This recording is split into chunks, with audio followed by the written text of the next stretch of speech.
স্বাগত 24 ঘন্টায় আমি পূজা আপনাদের সঙ্গে। টানটান নাটকে জবনিকা সিটি সেন্টার 2 থেকে উদ্ধার হলো সল্টলেক থেকে উধাও হওয়া তরুণী। রেজাল্ট খারাপ হওয়ার ভয় পালান তিনি। পুলিশকে জানিয়েছেন ওই তরুণী, যদিও তার কথায় বেশ কিছু অসঙ্গতি পাচ্ছে পুলিশ।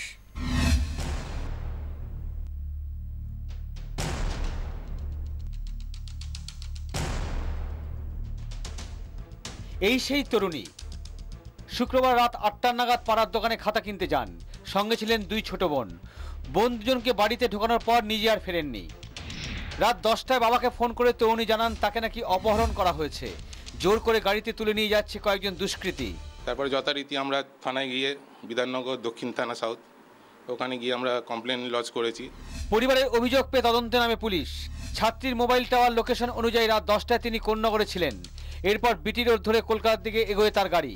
মোবাইল ট্র্যাক করে পুলিশ জানতে পেরেছে রাত 10টা 50 নাগাদ কাশীপুর, এরপর 11টা 5-এ শ্যামবাজার, রাত 11টা 15-এ গিরিশ এভিনিউতে ছিল তরুণীর লোকেশন।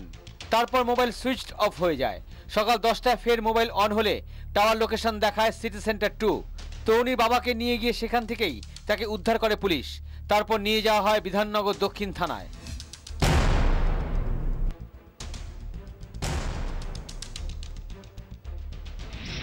জেরায় তরুণী জানান রেজাল্ট খারাপ হওয়ার ভয়ে তিনি পালিয়ে গিয়েছিলেন। হিন্দি ছবি থেকে আইডিয়া নিয়ে অপহরণের গল্প ফাঁদেন। কলকাতা থেকে অনলাইন ক্যাব বুক করে যান কোন্নগরে। কলকাতায় ফিরে ফের অনলাইন ক্যাব বুক করে রাতভর শহরে ঘোরেন তরুণী। বেশিরভাগ সময় তার কাটে পার্ক স্ট্রিট এলাকায়। তদন্তে আরও কিছু তথ্য পেয়েছে বিধাননগর দক্ষিণ থানার পুলিশ। তারা জেনেছেন একটি মাল্টিপ্লেক্সে শনিবার দুপুরে টিকিটও কাটেন ওই তরুণী। তার আগে সকাল 10টায় শপিং করেন এক বহুজাতিক বিপণীতে। তরুণীর বয়ানও বেশ কিছু অসঙ্গতি পাচ্ছে পুলিশ। তাদের প্রশ্ন, তরুণীর টাওয়ার লোকেশন জানার পরই রাতেই বিটি রোড বরাবর নাক তল্লাশি হয়। তরুণীকে তখনই উদ্ধার করা গেল না কেন? পুলিশের নজর এড়িয়ে রাতভর পার্ক স্ট্রিট এলাকায় কি করে কাটালেন ওই তরুণী? তরুণীর দাবি তিনি একাই ছিলেন। তাহলে দুই অনলাইন ক্যাব চালক কোনো সন্দেহ করলেন না কেন? তরুণীর সঙ্গে কি আর কেউ বা কারা ছিলেন যাদের আড়াল করার চেষ্টা করা হচ্ছে? তরুণী সত্যি ক্যাব বুক করেন কিনা সেই তথ্য খতিয়ে দেখছে পুলিশ। রবিবার বিধাননগর আদালতে পেশ করা হবে তরুণীকে। সেখানে ম্যাজিস্ট্রেটের সামনে গোপন জবানবন্দি দেবেন তিনি। 24 ঘন্টার জন্য ক্যামেরায় সঞ্জীব সাহা এবং তুষার ঘটকের সঙ্গে নান্টু হাজরা, ঋত্বিক মণ্ডল এবং বিক্রম দাসের রিপোর্ট, কলকাতা। স্বল্প সঞ্চয়ের সুদ কমানোর প্রতিবাদে তৃণমূল কংগ্রেস। কেন্দ্রের এই সিদ্ধান্ত জনস্বার্থ বিরোধী। অবসরপ্রাপ্ত সাধারণ মানুষকে ভাতে মারা সামিল। কোর কমিটির বৈঠকের পর বললেন পার্থ চট্টোপাধ্যায়। অবিলম্বে এই সিদ্ধান্ত প্রত্যাহারে দাবি তুলেছে তৃণমূল। প্রবীণ মানুষদের উপর অবসরপ্রাপ্ত কর্মীরা যারা নিজেরা টাকা রাখছেন ক্ষুদ্র স্বল্প সঞ্চয়ে, তাদের উপরে আবার আঘাত আনছেন। আমরা বুঝতে পারছি না এই আঘাতটা কিসের কারণে। একদিকে চিটফান্ড করে সবাই চিৎকার করছেন, আর অন্যদিকে স্বল্প সঞ্চয়ের টাকা কমিয়ে দিয়ে যদি তাদেরকে ভাতে মারা যায় তার ব্যবস্থা করছেন। আমরা এই সিদ্ধান্তকে জনস্বার্থ বিরোধী সিদ্ধান্ত বলে মনে করি এবং অবিলম্বে এদের স্বার্থ সুরক্ষিত যাতে থাকে তার ব্যবস্থা করবার জন্য অনুরোধ জানাই। রাজ্যে সাম্প্রদায়িকতার বীজ ছড়াচ্ছে বিজেপি। অবিলম্বে তা প্রতিহত করতে হবে। কোর কমিটির বৈঠকে এমনটাই বললেন মুখ্যমন্ত্রী। জেলায় জেলায় বিজেপির বিরুদ্ধে পথে নামার কর্মসূচি নিয়েছে তৃণমূল।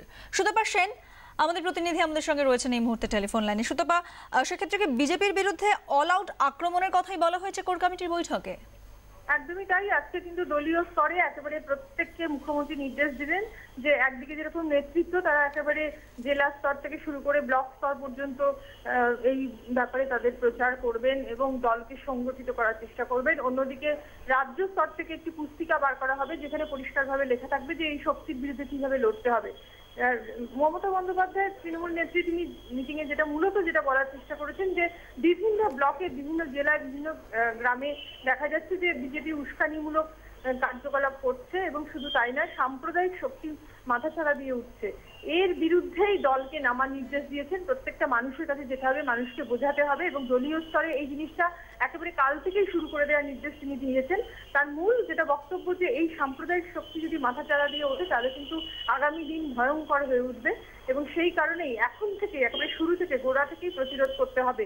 মূলত বিজেপি এবং আরএসএস এই শক্তি যে এই ঘটনা রাজ্যে ঘটানোর চেষ্টা করছে সেটাও তিনি আজকে বৈঠকে পরিষ্কার করে বলেছেন। ধন্যবাদ শ্রোতা সেন, আমাদের প্রতিনিধি ছিলেন টেলিফোন লাইনে। জেল থেকে ছাড়া পাওয়ার পর এই প্রথম তৃণমূলের কোর কমিটির বৈঠকে মদন মিত্র। গত সেপ্টেম্বরে ছাড়া পান মদন, তারপর এই প্রথম বৈঠকে এলেন। কালীঘাটে পৌঁছে মদন বলেন দল ডাকাতেই এসেছেন, তিনি খুশি। অবিচার হয়েছিল, এবার মন দিয়ে কাজ করো। বৈঠকে মদনকে এমনই পরামর্শ দেন মুখ্যমন্ত্রী, খবর তৃণমূল সূত্রে।